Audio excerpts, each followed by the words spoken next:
Hey, welcome back to Warhammer Station. My name is Colin. I'm excited to be back. I've been busy. I've had some neighbors move in. There's been an issue with making noise. I think it's going to be back to normal. And so, yeah, I've, this is going to be a good video. It's Monday. There's a lot that went on in the 40K world. Uh, and I want to cover just a little bit of it. And then uh, there is a bunch of games that I've played over this past week. I've been focused on that, trying to also deal with the noise, but also figuring out how to see if I can get some battle reports going instead of just like some me telling what happened and what list I took. But with that, let's get into some of this. Two major pieces of news. One is the Meta Monday that JCMS85 puts out on his Meta blog. He does a fantastic job with all these stats and arranging everything, and it's a lot of fun every Monday and throughout the week to see what people say about this stuff, see people's reactions to these tournaments and what's winning, and it helps shape how GW governs what the facts are going to be to get the factions into line where there's an even win rate for these events. As you can see, just like the headline says, that Custodes win Tacoma, up in Tacoma, Washington State. There was a big tournament. There's over like 350 players almost, or 357 players, 8 rounds, and Custodes won 8-0. Another list that was talked about real highly was this Chaos Demons. It was like 3 birds or something like that. The Custodes list is 3 squads of just the Custodian Guard, and those are 450 points apiece with a character attached to each one, which with their main HQ, Trajan or whatever attached to it. And these guys are just a 2+ armor save, 4+ invul, 4+ against mortars, putting out tons of shot, doing tons of damage, having really good stratagems. They're a melee focused army, and so they won this big tournament. So I think it's Custodes, and it's not that big of a deal as far as like looking at all the melee armies combined, especially the melee aspects of some other armies. They're in a pretty poor state. Well, this is antithesis of that, right? You can't just blanket all melee armies in one. I play World Leaders, and there's no way that anything I have is that efficient as something that they could do that the Custodes can. Of course, there's plenty of Gene Schiller Colts, Imperial Knights, and Eldari, sprinkling those top 10, stuff like that. Necrons are doing well. I thought there's going to be some Thousand Suns up there. Everybody says they're doing well. But it's fun to look and see how this stuff progresses, and hopefully sooner than later, GW will do something to elevate these factions that are doing poorly. Leagues of Votan are at the lowest, and just Tau, a lot of Space Marines probably aren't performing like they should. There's a lot going on that needs to be addressed. And the more it's addressed, the better it's addressed. The more fun it's going to be. And it really stinks to have your models put out there and do poorly. So let's see who's last down here. Leagues of Votan, Death Guard, Tau, Grey Knights. World Leaders are really low.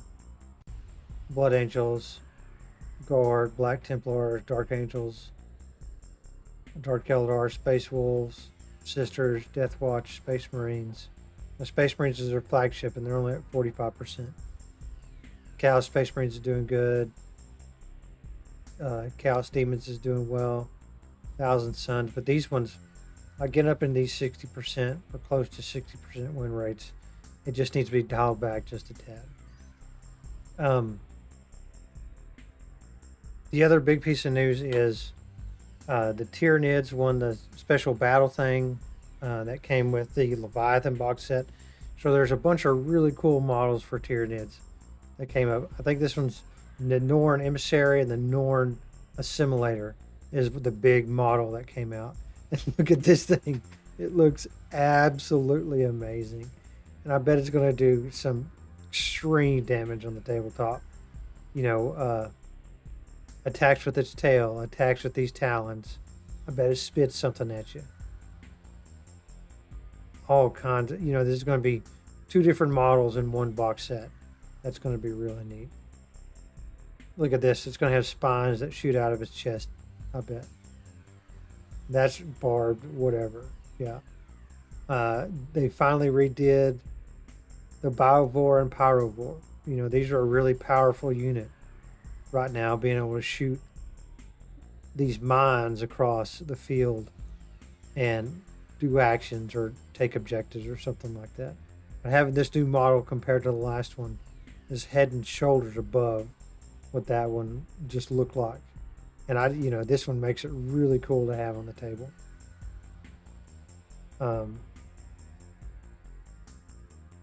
Look, I mean, just so many lictors, facelifts, just crazy stuff on all these Tyranid models. It came out over the weekend. Go back and look at some of these other things. A lot of these models have needed, like I said, a facelift for quite a long time. They look a lot more spry, a lot more in action than the past models do. If you ask me. Like, look at this one leaping up. That's so cool looking. I wonder if these gene stealers, yeah, maybe they did. I don't know. Yeah, very cool looking. Gene stealers are always really powerful, really good.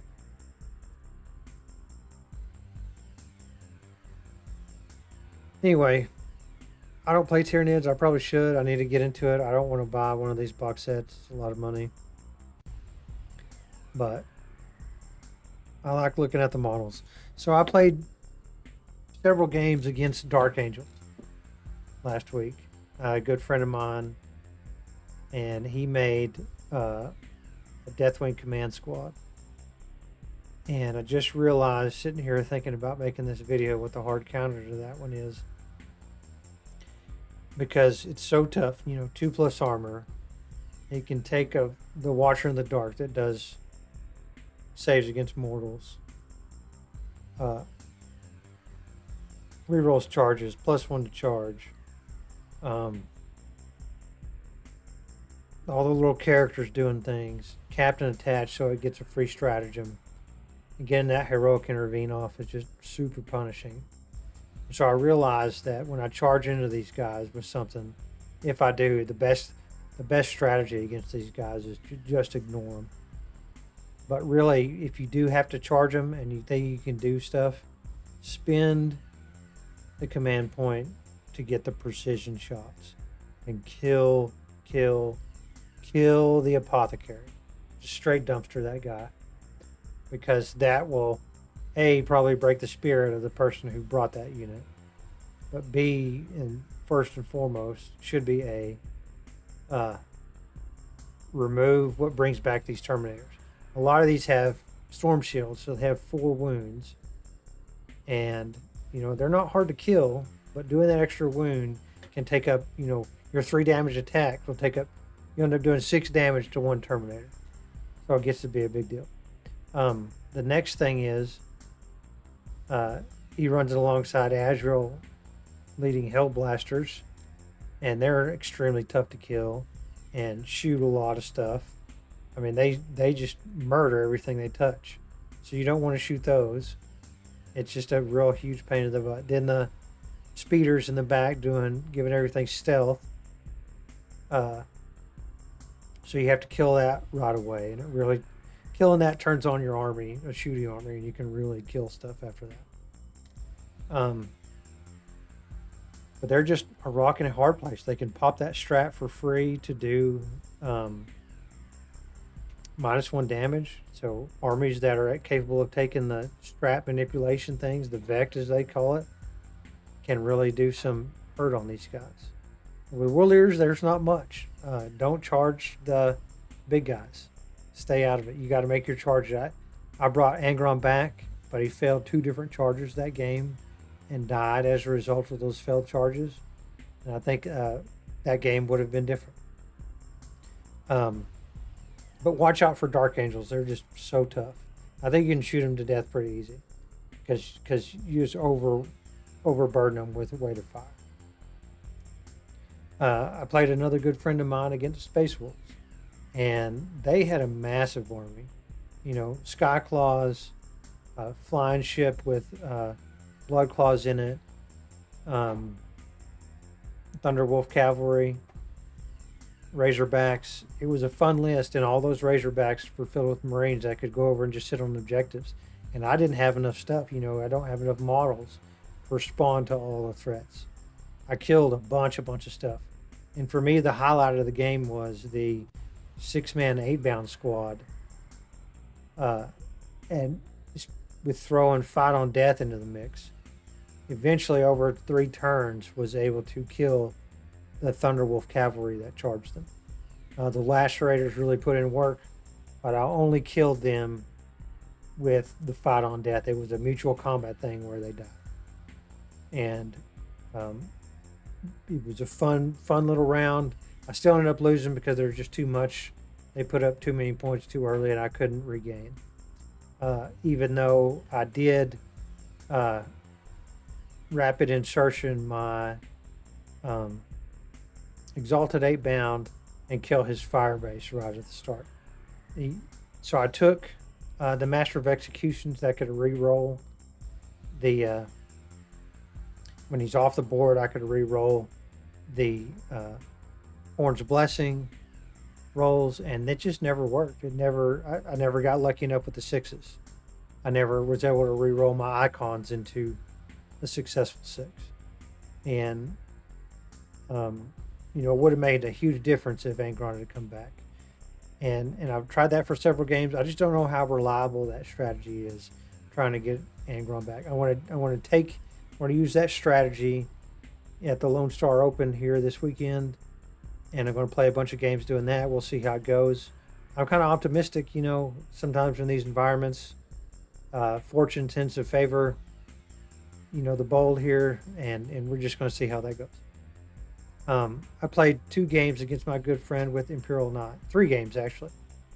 One was before we had figured out what the terrain rulings were going to be for Lone Star Open. And the towering just was able to cut everything down so fast that it wasn't even a game. And also he had first turn, so it was really tough to... I mean, Angron died right off the bat. Tanks just popped super easy. Any infantry, as soon as they poke their head out, were just blown to smithereens. And I think I put up 10 points, maybe 15, you know, for controlling my home objective or something. You know, I'm still having fun, you know, learning what the units do, learning how my units respond, all these things. But again, it really stinks to have your models put out and just pick right back up again without anything to show for it. And so we learned what the rules for, and I'm going to make a separate video on the Lone Star Open. And here I want to show you what exactly this bullet point is that makes such a huge difference. It has to do with the terrain guidelines. There's this bullet point right here. Any terrain feature designated as a ruin, blocks all line of sight through or above any wall sections. If a unit has models wholly within or touching the terrain feature, line of sight rules are as described in the 40K rulebook and rules commentary document. And so another way to word this is ruins are infinitely high. And you know, I play with the acrylic rectangles, and so it's really easy to see where a ruin is. We probably played with a little more ruins than FLG recommends. You know, there's I think 4 or 5. Let's see, 1, 2, 3, 4, 5, 6 here. But even still, between this bullet point and the player place terrain, it made it so that I could hide Angron and a Bloodthirster where they couldn't get good line of sight on me. And then I got first turn against the Knights. And it was just, you know, Angron killed one. My Bloodthirster was able to jump out and charge one even after being shot and still killed a Knight. And he killed him with his special ability to do mortals. He did like the 4 wounds with the mortals at the end. And then it was just pretty simple, jumping around, killing things. I was testing Exalted 8-Bound for the final time. You know, I think one of the strengths of the World Eaters is being able to rapid ingress, you know, anything you want, really. Because people keep stuff in the backfield or getting to do capture backfield objectives is an extreme positive. So I want to switch to Terminators. I tried Exalted 8-Bound, but between those two, I think they can deep strike anywhere. 8-Bound, I think more want to scout up, and that's fine, but they're too expensive for they don't have enough value for what they do. The Terminators can chop anything to pieces. They get their +1 to hit. They can shoot halfway decent. They're extra durable with their amount of wounds, toughness, and invul save, and they're just they look really good on the table. I'm streaming painting these. I streamed on YouTube today. I streamed on Twitch. I think I'm gonna go back to streaming on Twitch. I'm just not getting the traffic on YouTube that I should. But I think it's good to stretch out what all platforms I'm streaming on. So that's pretty much the games I've played. I might get one more in before the Lone Star Open. I'm gonna make another video on the Lone Star Open and my route leading up to that. I have a lot of models to paint. I have a lot of stuff to think about. The terrain, maybe playing a couple games with that will be a lot of fun. And you know, if you watch this channel and you see me at the Lone Star Open, give a shout out. And hey, check out all my other socials, Instagram. I have some Facebook stuff, lots of stuff going on. New products in the works. I got more tokens coming out, wound dials, terrain. Everything's coming together really fast. It's going to be a really good thing, and we're going to bring a lot to the community here. I appreciate y'all watching my video. Have a great day.